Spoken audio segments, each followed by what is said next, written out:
आतंकवाद से कतर के रिश्ते किसी से छिपे नहीं हैं।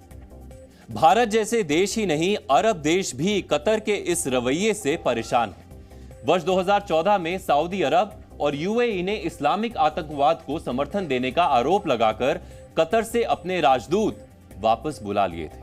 हालांकि इसके बाद भी जब कतर का रवैया नहीं बदला, तब वर्ष 2017 में अरब देशों के एक समूह, जिसमें सऊदी अरब, यूएई, ओमान, मिस्र और बहरीन ने कतर से अपने सभी रिश्ते तोड़ लिए थे। यही नहीं, इस समूह ने कतर की व्यापारिक घेराबंदी भी कर दी थी। वर्ल्ड मैप के जरिए हम आपको ये समझाते हैं। कतर के एक छोर पर समंदर है और वो बाकी 3 ओर से सऊदी अरब, ओमान और यूएई से घिरा हुआ है। इन देशों ने कतर को जाने वाले अपने सभी रास्ते बंद कर दिए थे। यही नहीं, कतर की एयरलाइंस को अपना एयर स्पेस इस्तेमाल करने से भी रोक दिया था। इसके अलावा इन देशों ने समुद्री सीमा में भी कतर की घेराबंदी कर दी थी। कतर के हालात ये हो गए थे कि उसे अपना सारा व्यापार ईरान के जरिए करना पड़ता था, जो ज्यादा खर्चीला था। घेराबंदी खत्म करने के लिए सऊदी अरब, ओमान और यूएई ने कतर के आगे कुछ शर्तें रखी थी।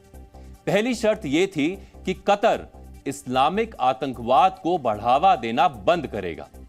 दूसरी शर्त यह थी कि कतर आतंकवादी संगठनों को आर्थिक मदद देना बंद करेगा। तीसरी शर्त यह थी कि कतर दुनिया भर के इस्लामिक आतंकवादी सरगनाओं को अपने यहां शरण नहीं देगा। चौथी शर्त यह थी कि कतर अल जजीरा न्यूज चैनल पर प्रतिबंध लगाएगा।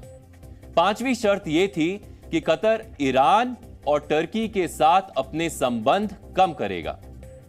हालांकि इनमें ज्यादातर शर्तों को कतर ने नहीं माना, लेकिन करीब 4 सालों तक इन अरब देशों ने कतर की घेराबंदी बनाए रखी, जिसका बहुत बड़ा नुकसान हर साल कतर को होता रहा। आखिरकार कतर ने कुछ शर्तों पर हामी भरी और अमेरिका के बीच बचाव के बाद अरब देशों ने कतर की घेराबंदी खत्म कर दी। अमेरिका कतर का एक महत्वपूर्ण सामरिक साझेदार है। अरब देशों में अमेरिका का सबसे बड़ा सैन्य ठिकाना कतर में ही है।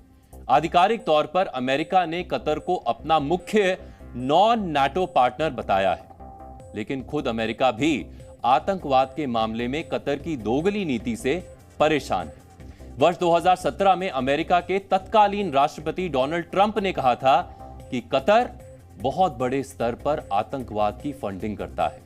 उन्होंने तब यह भी कहा था कि वक्त आ चुका है जब कतर की टेरर फंडिंग पर रोक लगानी पड़ेगी। भले ही कतर दावा करता हो कि वो आतंकवाद के खिलाफ है, लेकिन कतर ने हमास से लेकर तालिबान, मुस्लिम ब्रदरहुड जैसे आतंकवादी संगठनों के सरगनाओं को पनाह दी है। यही नहीं, कतर वो देश है जो आतंकवादी संगठनों और विश्व के अन्य देशों के बीच डील करवाता है।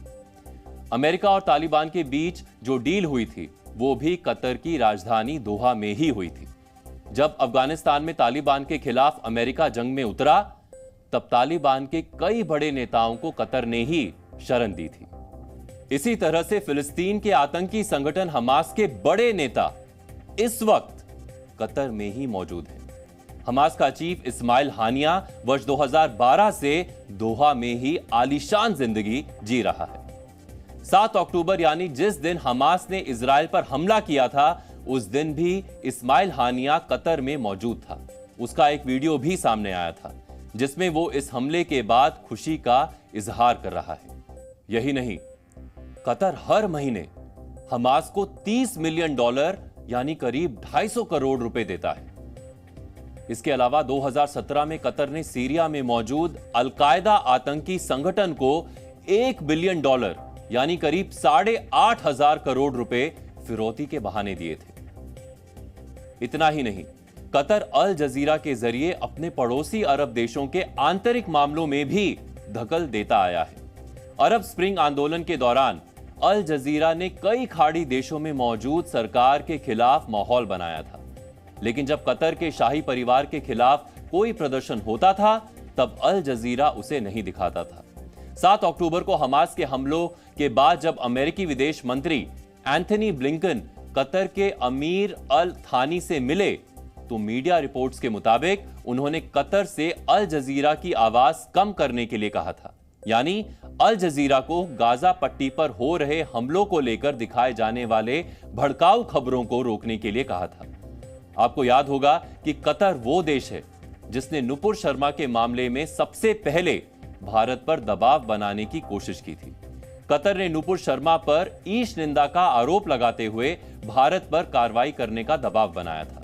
लेकिन कतर वही देश है जिसने हिंदू देवी देवताओं को आपत्तिजनक तस्वीर बनाने वाले पेंटर एमएफ हुसैन को ना सिर्फ अपने यहां शरण दी, बल्कि उन्होंने कतर की नागरिकता भी दे दी थी।